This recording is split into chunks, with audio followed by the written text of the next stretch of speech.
Hello everyone, my name is Mike the Camel, and I've got a story for you. Today we're going to be looking at Chapter 2 of The Righteous Mind by Jonathan Haidt.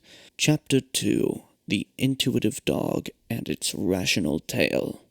One of the greatest truths in psychology is that the mind is divided into parts that sometimes conflict.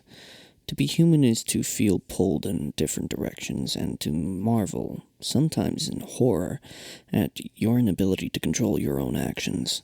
The Roman poet Ovid lived at a time when people thought diseases were caused by imbalances of bile, but he knew enough psychology to have one of his characters lament, "I am dragged along by a strange new force. Desire and reason are pulling in different directions.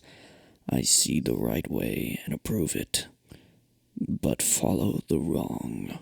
Ancient thinkers gave us many metaphors to understand this conflict, but few are more colorful than the ones in Plato's dialogue, Timaeus. The narrator Timaeus explains how the gods created the universe, including us. Timaeus says that a creator god who was perfect and created only perfect things was filling his new universe with souls. And what could be more perfect in a soul than perfect rationality? So after making a large number of perfect, rational souls, the creator god decided to take a break, delegating the last bits of his creation to some lesser deities who did their best to design vessels for these souls. These deities began by encasing the souls in what most perfect of shapes, the sphere, which explains why our heads are more or less round. But they quickly realized that these spherical heads would face difficulties and indignities as they rolled around the uneven surface of the earth. So the gods created bodies to carry the heads, and they animated each body with a second soul, vastly inferior because it was neither rational nor immortal.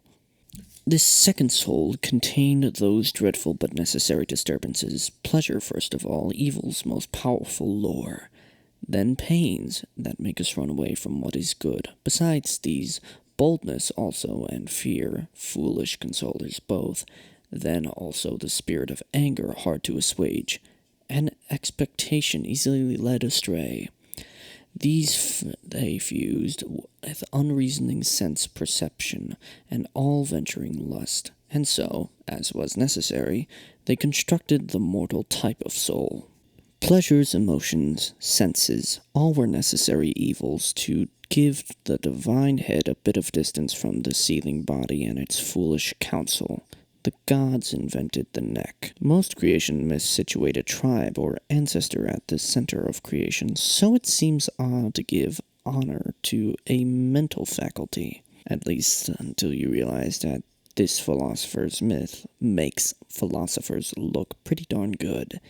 It justifies their perpetual employment as the high priests of reason, or as dispassionate philosopher kings. It's the ultimate rationalist fantasy. The passions are, and ought, only to be the servants of reason, to reverse Hume's formulation. And just in case there's any doubt about Plato's contempt for the passions, Timaeus adds that a man who masters his emotions will live a life of reason and justice, and will be reborn into a celestial heaven of eternal happiness. A man who is mastered by his passions, however, will be reincarnated as a woman. Western philosophies have been worshipping reason and distrusting the passions for thousands of years. There's a direct line running from Plato through Immanuel Kant to Lawrence Kohlberg. I'll refer to this worshipful attitude throughout the book as the rationalist delusion. I call it a delusion because when groups of people make something sacred, the members of the cult lose the ability to think clearly about it. Morality binds and blinds. The true believers produce pious fantasies that do not match reality, and at some point somebody comes along to knock off the idol. That was Hume's project, with the philosophically sacrilegious claim that reason was nothing but a servant to the passions. Thomas Jefferson offered a more balanced model of the relationship between emotion and reason. In 1786, while serving as the American minister to France, Jefferson fell in love. Maria Cosway was a beautiful 27-year-old English artist who was introduced to Jefferson by a mutual friend. Jefferson and Cosway then spent the next few hours doing exactly what people should do to fall madly in love. They strolled around Paris on a perfect sunny day, two foreigners sharing each other's aesthetic appreciations of a grand city. Jefferson then sent messages bearing lies to cancel his evening meeting so that he could extend the day into night.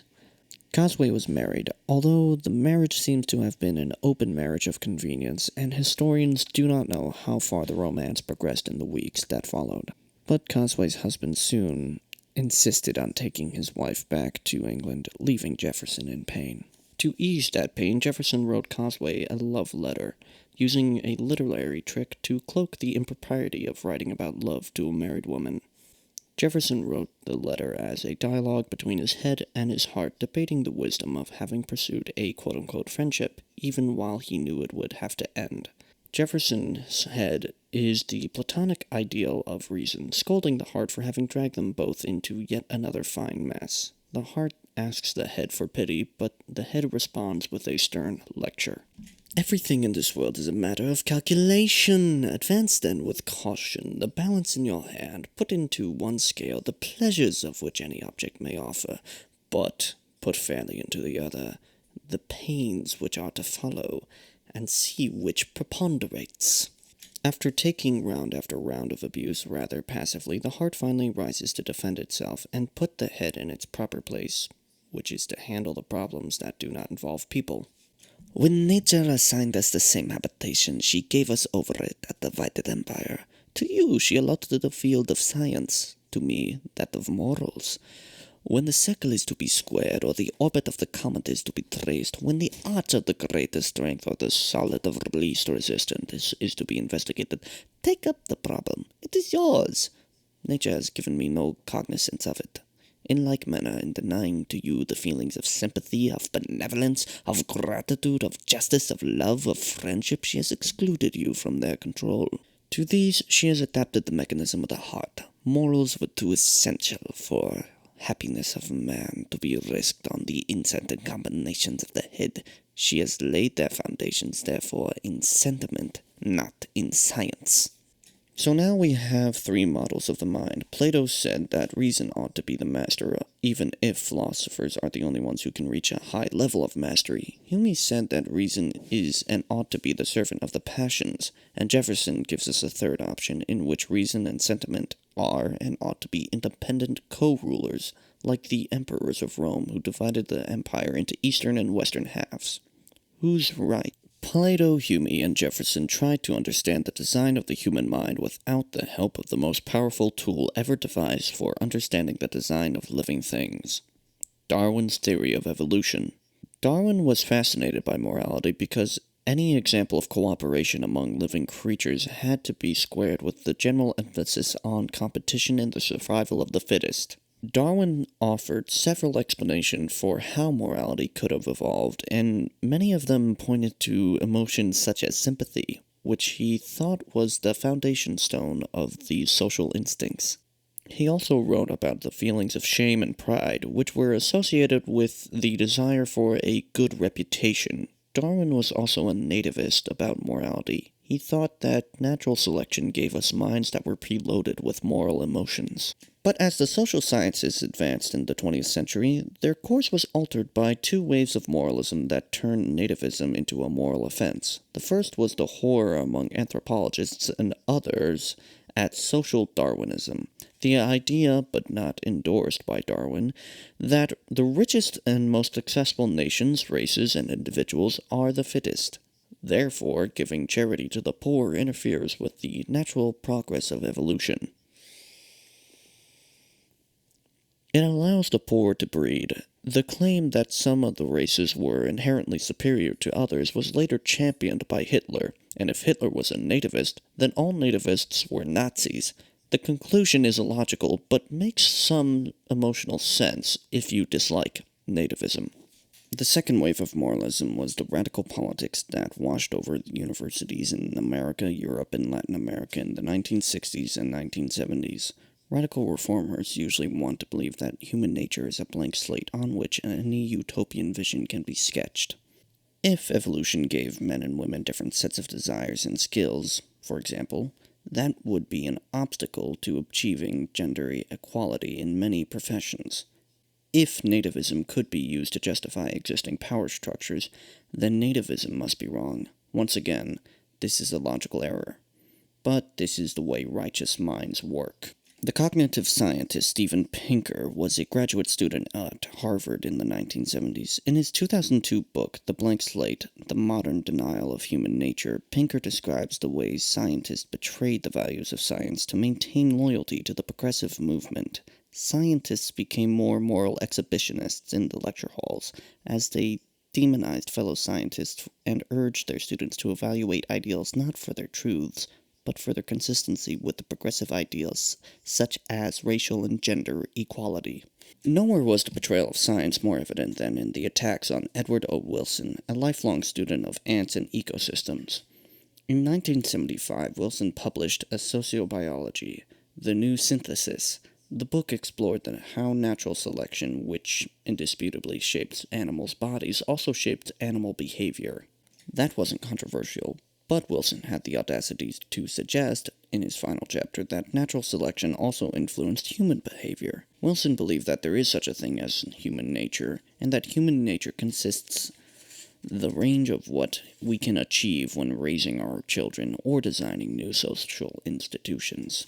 Wilson used ethics to illustrate his point. He was a professor at Harvard along with Lawrence Kohlberg and the philosopher John Rawls, so he was well acquainted with their brand of rationalist theorizing about justice and rights. It seemed clear to Wilson that the rationalists were really generating clever justifications for moral intuitions that were best explained by evolution. Do people believe in human rights because such rights actually exist, like mathematical truths, sitting on a cosmic shelf next to the Pythagorean theorem just waiting to be discovered by Platonic reasoners? Or do people feel revulsion and sympathy when they hear accounts of torture and then invent a story about universal rights to help justify their feelings? Wilson sided with Hume. He charged that what moral philosophers were really doing was fabricating justifications after consulting the emotive centers of their own brains. He predicted that the study of ethics would soon be taken out of the hands of the philosophers and biologicized, or made to fit with the emerging science of human nature. Such a linkage of philosophy, biology, and evolution would be an example of the new synthesis that Wilson dreamed of and that he later referred to as the conscience, the jumping together of two ideas to create a unified body of knowledge. Prophets challenged the status quo, often earning the hatred of those in power. Wilson, therefore, deserves to be called a prophet of moral psychology. He was harassed and excoriated in print and in public. He was called a fascist, which justified for some the charge that he was a racist, which justified for some to attempt to stop him from speaking in public. Protesters who tried to disrupt one of his scientific talks rushed to the stage and chanted, "Racist Wilson, you can't hide. We charge you with genocide." By the time I entered graduate school in 1987, the shootings had stopped and social biology had been discredited. At least that's the message I picked up from hearing the scientists use the word as a pejorative term for the naive attempt to reduce psychology to evolution. Moral psychology was not about evolved emotions, it was about the development of reasoning and information processing. Yet when I looked outside of moral psychology, I found many wonderful books on the emotional basis of morality. I read Franz de Waal's Good-Natured, The Origins of Right and Wrong in Humans and Other Animals. De Waal did not claim that chimpanzees had morality. He argued that chimps, and other apes, have most of the psychological building blocks that humans use to construct moral systems and communities. These building blocks are largely emotional, such as feelings of sympathy, fear, anger, and affection. I also read Descartes' Error by the neuroscientist Antonio Damasio. Damasio had noticed an unusual pattern of symptoms in patients who had suffered brain damage to a specific part of the brain, the ventromedial, i.e. the bottom middle prefrontal cortex, abbreviated to VMPFC. It is the region just behind and above the bridge of the nose. Their emotionality dropped nearly to zero. They could look at the most joyous or gruesome photographs and feel nothing. They retained full knowledge of what was right and wrong, and they showed no defects in IQ. They even scored well on Kohlberg's tests of moral reasoning, yet when it came to making decisions in their personal lives and at work, they made foolish decisions or no decisions at all. They alienated their families and their employers, and their lives fell apart. Damasio's interpretation was that gut feelings and bodily reactions were necessary to think rationally, and that one of the jobs of the VMPFC was to integrate those gut feelings into a person's conscious deliberations. When you weigh the advantages and disadvantages of murdering your own parents, you can't even do it because the feelings of horror come rushing in through the VMPFC. But Damasio's patients could think about anything, with no filtering or coloring from their emotions. With the VMPFC shut down, every option at every moment felt as good as every other. The only way to make decisions was to examine each option, weighing the pros and cons using conscious verbal reasoning. If you have ever shopped for an appliance about which you have few feelings, say a washing machine, you know how hard it can be once the options exceed 6 or 7, which is the capacity for our short-term memory. Just imagine what life would be like if at every moment in every social situation, picking the right thing to do or say became like picking a washing machine among 10 options, minute after minute, day after day. You'd make yourself look like a fool too. Damasio's findings were as anti-Platonic as it could be. Here, people in whom brain damage had essentially shut down communication between the rational soul and the seething passions of the body, which, unbeknownst to Plato, were not based in the heart and stomach, but in the emotional areas of the brain. No more of these dreadful but necessary disturbances, these foolish consolers leading the rational soul astray, yet the result of the separation was not the liberation of reason from the thrall of the passions. In a shocking revelation, the reason requires the passions. Jefferson's model fits better. When one co-emperor is knocked out, the other tries to run the empire by itself, but they're not up to the task. If Jefferson's model were correct, however, then Damasio's patients should still have fared well in the half of life that was always ruled by the head. Yet the collapse of decision-making, even in purely analytic and organizational tasks, was pervasive. The head can't even do head stuff without the heart, so Hume's model fit these cases best. When the master, passion, drops dead, the servant, reasoning, has neither the ability nor the desire to keep the estate running. Everything goes to ruin. In 1995, I moved to the University of Virginia to begin my first job as a professor. Moral psychology was still devoted to the study of moral reasoning, but if you looked beyond developmental psychology, Wilson's new synthesis was beginning. A few economists, philosophers, and neuroscientists were quickly constructing an alternative approach to morality, one whose foundation was the emotions, and the emotions were assumed to have been shaped by evolution. The synthesizers were assisted by the rebirth of sociobiology in 1992 under a new name, evolutionary psychology. I read Jefferson's letter to Causeway during my first month in Charlottesville as a part of my initiation into his cult. Jefferson founded the UVA in 1819, and here at Mr. Jefferson's University we regard him as a deity. But I had already arrived at the Jeffersonian view, in which moral emotions and moral reasoning were separate processes. Each process could make moral judgments on its own, and they sometimes fought it out for the right to do so. In my first few years at UVA, I conducted several experiments to test the dual process model by asking people to make judgments under conditions that strengthened or weakened one of these processes. For example, social psychologists often ask people to perform tasks while carrying a heavy cognitive load, such as holding the number 7,250,475 in mind, or while carrying a light cognitive load, such as remembering just the number 7. If performance suffers while people are carrying the heavy load, then we can conclude that controlled thinking, such as conscious reasoning, is necessary for that particular task. But if people do fine on the task regardless of the load, then we can conclude that automatic process, such as intuition or emotion, are sufficient for performing that task.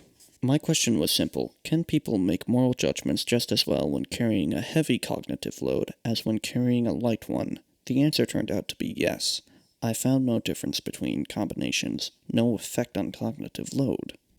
I tried it again with different stories and got the same outcome. I tried another manipulation. I used a computer program to force some people to answer quickly before they had time to think, and I forced other people to wait 10 seconds before offering their judgments. Surely that manipulation would weaken or strengthen moral reasoning and shift the balance of power. I thought, but it didn't. When I came to UVA, I was certain that the Jeffersonian model was right, but I kept failing in my efforts to prove it. My tenure clock was ticking, and I was getting nervous. I had to produce a string of publications in top journals within 5 years, or I'd be turned down for tenure and forced to leave UVA. In the meantime, I started running studies to follow up on the moral dumbfounding I had observed a few years earlier in my dissertations.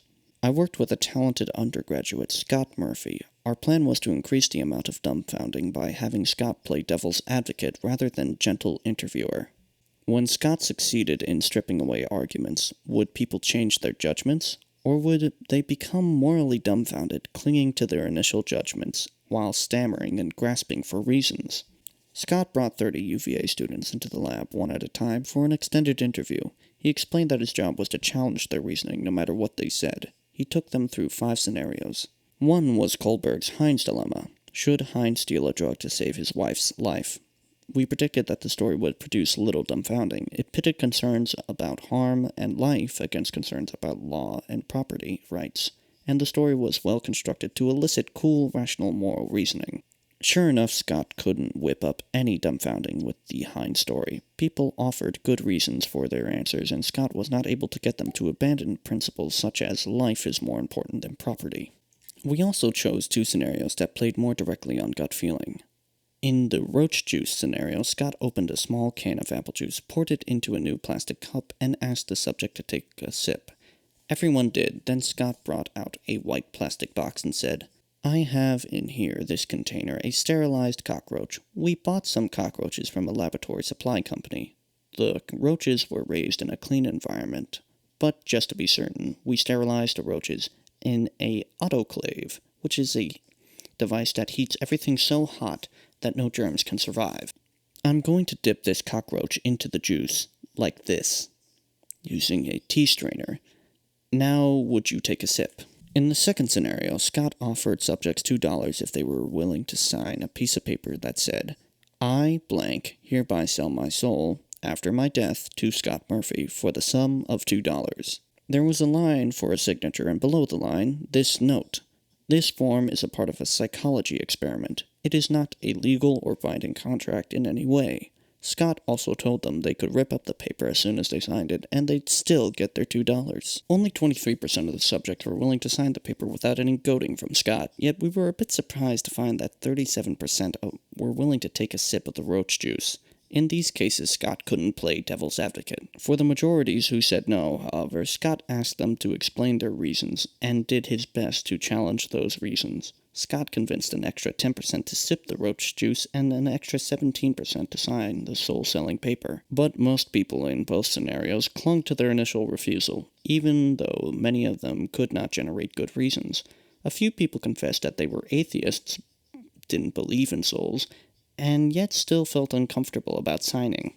Here, too, there wasn't much dumbfounding. People felt that it was ultimately their own choice whether or not to drink the juice or sign the paper. So most subjects seemed comfortable saying, "I just don't want to do it, even though I can't give you a reason." The main point of the study was to examine responses to 2 harmless taboo violations. We wanted to know if the moral judgment of disturbing but harmless events would look more like judgments in Heinz task, closely linked to the reasoning, or linked to those in the juice or soul-selling tasks, where people readily confessed that they were following gut feelings.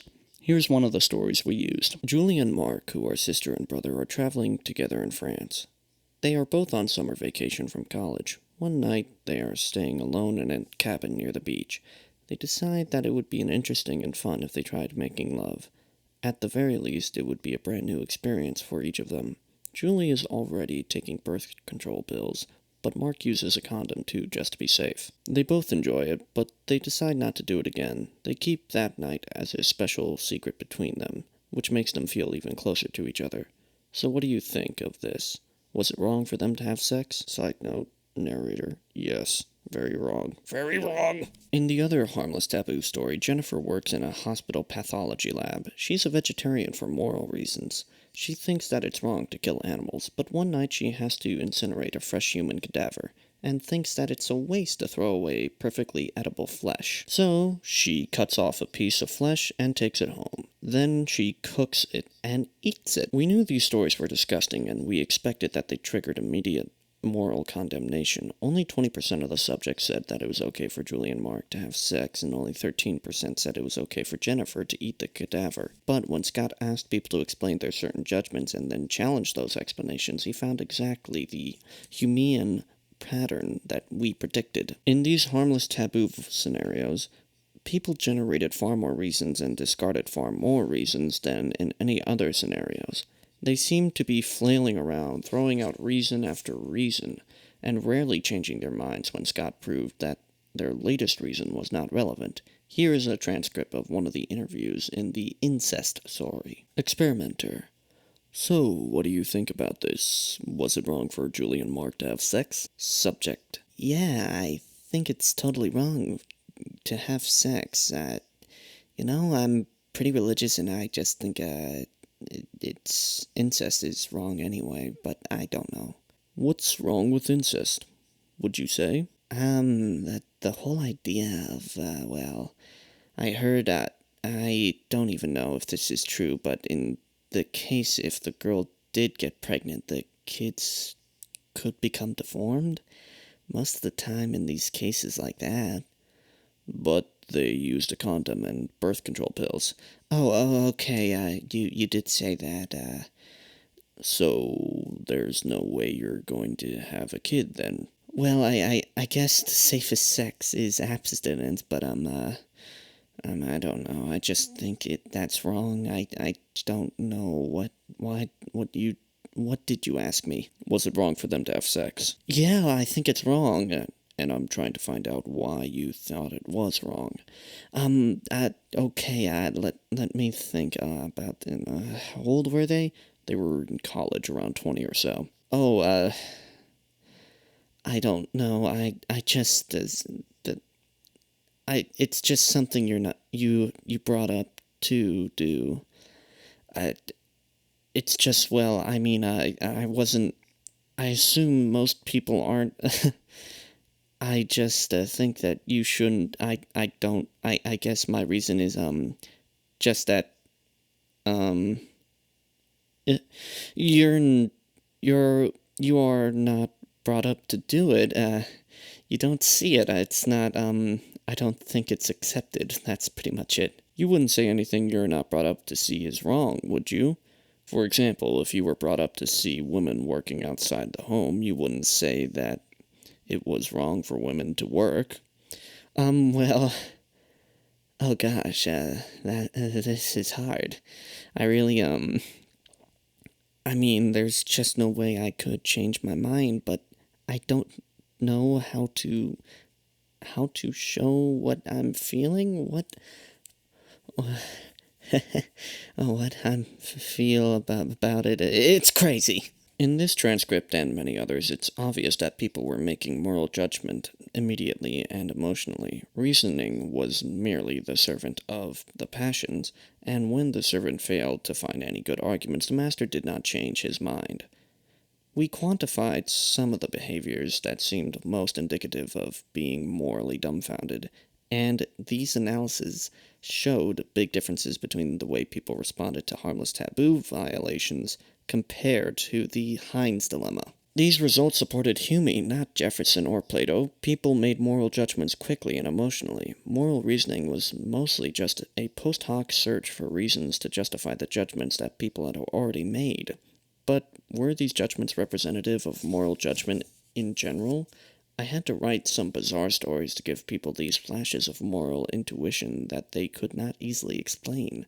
This can't be how most of our thinking works, can it? 2 years before Scott and I ran the dumbfounding studies, I read an extraordinary book that psychologists rarely mention, Patterns, Thinking, and Cognition by Howard Margolis, a professor of public policy at the University of Chicago. Margolis was trying to understand why people's beliefs about political issues are often so poorly connected to the objective facts. Yet he hoped that the cognitive science could solve the puzzle. Yet Margolis was turned off by the approaches to thinking that were prevalent in the 1980s, most of which used a metaphor of the mind as a computer. Margolis thought that a better model for studying cognition such as political thinking was lower cognition such as vision, which works largely by rapid unconscious pattern matching. He began his book with an investigation of perpetual illusions such as the well-known Mueller-Lyer illusion seen in Figure 2.2. In which one line continues to look longer than the other one even after you know the two lines are the same length. He then moved on to the logic problems such as Wasson's 4-card task, in which you are shown 4 cards on a table. You know each card comes from a deck in which all cards have one letter on one side and one number on the other. Your task is to choose the smallest number of cards in Figure 2.3 that you must turn over to decide whether or not this rule is true. If there is a vowel on one side, there is an even number on the other. Everyone immediately sees that you have to turn over the E, but many people also say you need to turn over the 4. They seem to be doing simple-minded pattern matching. There was a vowel and an even number in the question, so let's turn over the vowel and the even number. Many people resist the explanation of the simple logic behind the task. Turning over the 4 and finding a B on the other side would not invalidate the rule, whereas turning over the 7 and finding a U would do it. So you need to turn over the E and the 7. When people are told up front the answer and are asked to explain why the answer is correct, they can do it, but amazingly they are just as able to offer an explanation and just as confident in their reasoning whenever they are told the right answer is E and 7, or popular but wrong answer E and 4. Findings such as these led Wasson to the conclusions that judgment and justification are separate processes. Margolis shared Wasson's view, summarizing the state of affairs like this. Given the judgments themselves produced by non-conscious cognitive machinery in the brain, sometimes correctly, sometimes not so, human beings produce rationales they believe account for their judgments, but their rationales, on this argument, are only post-rationalizations. Margolis proposed that there are 2 different kinds of cognitive processes at work when we make judgments and solve problems: seeing that and reasoning why. Seeing that is pattern matching that brains have been doing for hundreds of millions of years. Even the simplest animals are wired to respond to certain pattern inputs such as light and sugar, with specific behaviors such as turning away from the light or stopping and eating the sugary food. Animals easily learn new patterns and connect them up to their existing behaviors, which can be reconfigured into new patterns as well, like when an animal trainer teaches an elephant a new trick. As brains get larger and more complex, animals begin to show more cognitive sophistication, making choices such as where to forage today, or when to fly south, and judgments such as whether a subordinate chimpanzee showed the proper differential behavior. But in all cases, the basic psychology is pattern matching. It's the sort of rapid, automatic, and effortless processing that drives our perceptions in the Mueller-Lyer illusion. You can't choose whether or not to see the illusion, you're just seeing that one line is longer than the other. Margolis also called this kind of thinking intuitive. Reasoning why, in contrast, is the process by which we describe how we think we reached a judgment or how we think another person could have reached that judgment. Reasoning why can only occur for creatures that have a language and need to explain themselves to another creature. Reasoning why is not automatic. It's conscious, it sometimes feels like work, and it is easily disrupted by cognitive load. Kohlberg had convinced moral psychologists to study reasoning why and to neglect seeing that. Margolis's ideas were a perfect fit with everything I had seen in my studies. Rapid intuitive judgment, that's just wrong, followed by slow, sometimes tortuous justifications. Well, their 2 methods of birth control might fail and the kids they produce may be deformed.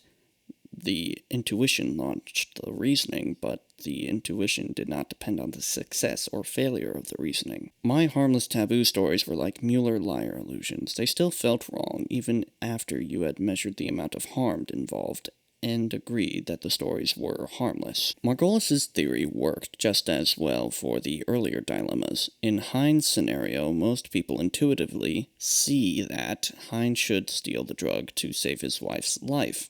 But in this case, it's easy to find reasons. Kohlberg had constructed the dilemma to make good reasons available on both sides, so nobody gets dumbfounded. The roach juice and soul-selling dilemmas instantly make people see that they want to refuse, but they don't feel much conversational pressure to offer reasons. Not wanting to drink roach-tainted juice isn't a moral judgment, it's a personal preference. Saying because I don't want to is a perfectly acceptable justification for one's subjective preferences. Yet moral judgments are not subjective statements. They claim that someone did something wrong. I can't call for the community to punish you simply because I don't like what you're doing. I have to point something outside of my own preferences.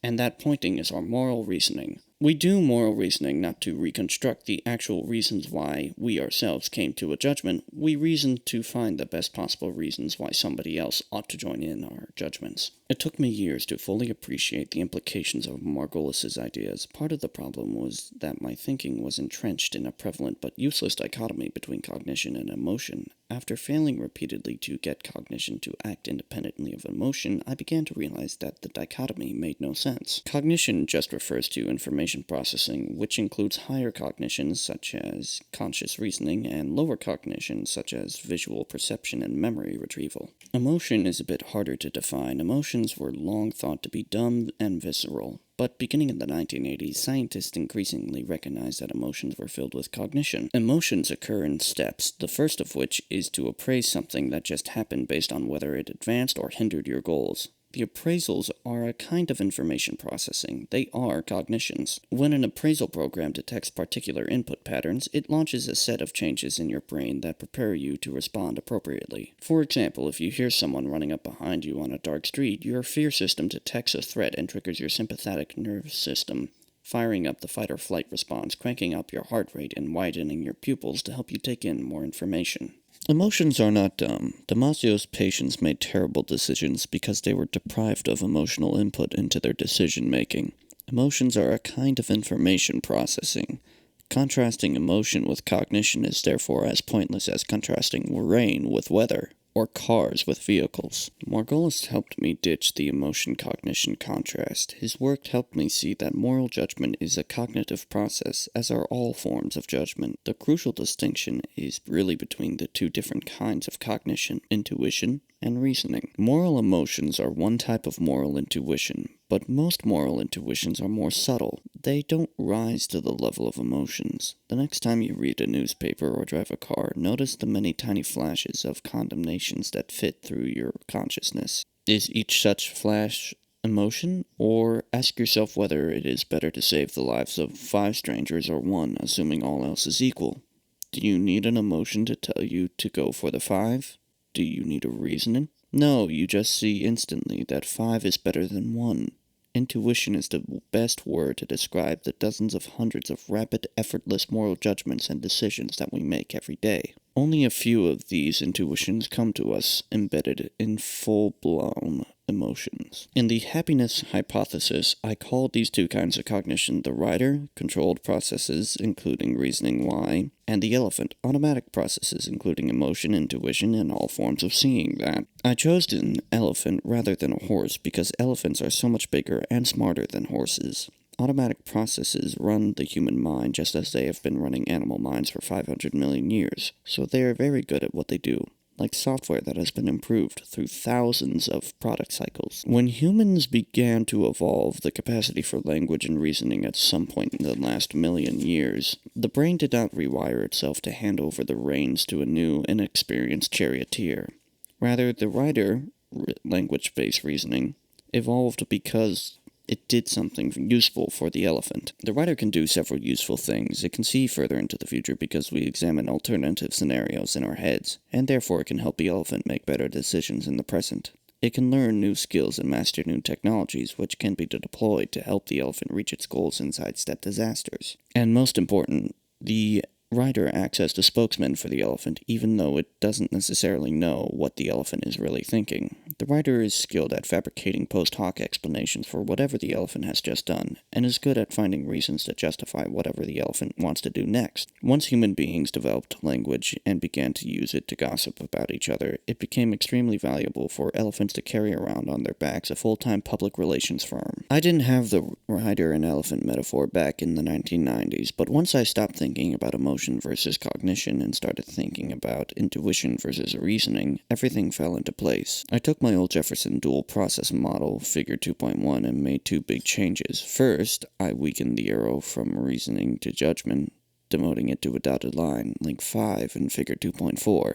The dots mean that independent reasoned judgment is possible in theory, but rare in practice. This simple change converted the model into a Humean model, in which intuition, rather than passion, is the main cause of moral judgment, link 1. Then typically, reasoning follows the judgment, link 2, to construct post hoc justifications. Reason is the servant of the intuitions. The rider was put into place to serve the elephant. I also wanted to capture the social nature of moral judgment. Moral talk serves a variety of strategic purposes, such as managing your reputation, building alliances, and recruiting bystanders to support your side in disputes that are so common in daily life. I wanted to go beyond the first judgments people make when they hear some juicy gossip or witness some surprising event. I wanted my model to capture the give and take, the round after round of discussion and argumentation that sometimes leads people to change their minds. We make our first judgments rapidly, and we are dreadful at seeking out evidence that might disconfirm those initial judgments. Yet friends can do for us what we cannot do for ourselves. They can change us, giving us reasons and arguments, link 3, that sometimes trigger new intuitions, thereby making it possible for us to change our minds. We occasionally do this when mulling a problem over by ourselves, suddenly seeing things in a new light or form a new perspective. To use two visual metaphors, link 6 in the model represents this process of private reflection. The line is dotted because this process doesn't seem to happen very often. For most of us, it's not every day, or even every month, that we change our mind about some moral issue without any prompting from anyone else. Far more common than such private mind-changing is social influence. Other people influence us constantly just by revealing who they like or dislike. That form of influence is link 4, the social persuasion link. Many of us believe that we follow an inner moral compass, but history of social psychology richly demonstrates that other people exert powerful force, able to make cruelty seem applicable and altruism seem embarrassing, without giving us any reasons or arguments. Because of these two changes, I called my theory the social intuitionist model of moral judgment, and I published it in 2001 in an article titled The Emotional Dog and Its Rational Tale. In hindsight, I wish I had called the dog intuitive, because psychologists who were still entrenched in the emotion versus cognition dichotomy often assume from the title that I'm saying that morality is always driven by emotion. Then they prove that cognition matters and think that they have found evidence against intuitionism, but intuitions, including emotion responses, are a kind of cognition. They are just not a kind of reasoning. How to win an argument. The social intuitionist model offers an explanation of why moral and political arguments are so frustrating, because moral reasons are the tail wagged by the intuitive dog. A dog's tail wags to communicate. You can't make a dog happy by forcibly wagging its tail, and you can't change people's minds by utterly refusing their arguments. Hume diagnosed the problem long ago. And as reasoning is not the source whence either disputant derives his tenets, it is in vain to expect that any logic which speaks not to his affections will ever engage him to embrace sounder principles. If you want to change people's minds, you've got to talk to their elephants. You've got to use links 3 and 4 of the social intuitionist model to elicit new intuitions, not new rationales. Dale Carnegie was one of the greatest elephant whisperers of all time. In his book, How to Win Friends and Influence People, Carnegie repeatedly urged readers to avoid direct confrontations. Instead, he advised people to begin in a friendly way, to smile, to be a good listener, and to never say you're wrong. The persuader's goal should be to convey respect, warmth, and openness to dialogue before stating one's own case. Carnegie was urging readers to use link 4, the social persuasion link to prepare the ground before attempting to use link 3, the reason persuasion link. For my description of Carnegie so far, you might think his techniques are superficial and manipulative, appropriate only for a salesperson. But Carnegie was in fact a brilliant moral psychologist who grasped one of the deepest truths about conflict. He used a quotation from Henry Ford to express it. If there is any one secret of success, it lies in the ability to get the other person's point of view and seeing things from their angle as well as your own. It's an obvious point, but few of us apply it in moral and political arguments because of our righteous minds so readily shift into combat mode. The rider and the elephant work together smoothly to fend off attacks and lob rhetorical grenades of our own.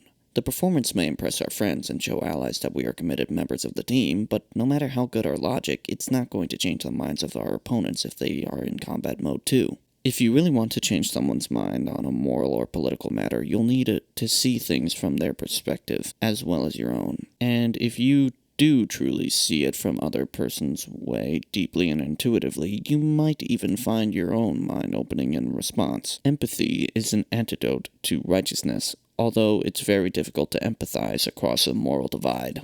In sum, people reason and people have moral intuitions, including moral emotions. But what is the relationship among these processes? Plato believed that reason could and should be the master. Jefferson believed that the two processes were equal partners, head and heart, ruling a divided empire. Hume believed that reason was and was only fit to be the servant of the passions. In this chapter, I tried to show that Hume was right. The mind is divided into parts like a rider, controlled processes, and an elephant, automatic processes. The rider evolved to serve the elephant. You can see the rider serving the elephant when people are morally dumbfounded. They have strong gut feelings about what is right and wrong, and they struggle to construct post hoc justifications for those feelings. Even when the servant reasoning comes back empty-handed, the master intuition doesn't change his judgment. The social intuitionist model starts with Hume's model and makes it more social. Moral reasoning is a part of lifelong struggle to win friends and influence people. That is why I say that intuitions come first, strategic reason second. You'll misunderstand moral reasoning if you think about it as something people do by themselves in order to figure out the truth. Therefore, if you want to change someone's mind about a moral political issue, talk to the elephant first. If you ask people to believe something that violates their intuitions, they'll devote their efforts to finding an escape hatch, a reason to doubt your arguments or conclusions. They will almost always succeed. I've tried to use intuitionism while writing this book. My goal is to change the way a diverse group of readers, liberal and conservative, secular and religious, think about morality, politics, and each other. I knew that I had to take things slowly and address myself more to the elephants than to riders. I couldn't just lay out the theory in Chapter 1 and then ask people to reserve their judgment until I had presented all of the supporting evidence. Rather, I decided to weave together the history of moral psychology and my own personal story to create a sense of movement from rationalism to intuitionism. I threw in historical anecdotes, quotations from the ancients, and the praise of few visionaries. I set up metaphors such as the rider and the elephant that will reoccur throughout the book. I did these things in order to tune up your intuitions about moral psychology. If I have failed, and you have a visceral dislike of the intuitionism or of me, then no amount of evidence I could present will convince you that intuitionism is correct. But if you feel intuitive sense that intuitionism might be true, then let's keep going. In the next two chapters, I'll address myself more to the riders than to the elephants. And that concludes Chapter 2. If you've been listening for this long, please give a like, comment, and subscribe. And make sure you check out the description where you can find a link to Amazon to buy this book. I really am enjoying this book, and I hope you are too. If you have any other book suggestions that I should read, please leave them in the comments below. Without further ado, I've been Mike the Camel. I hope you enjoyed this story.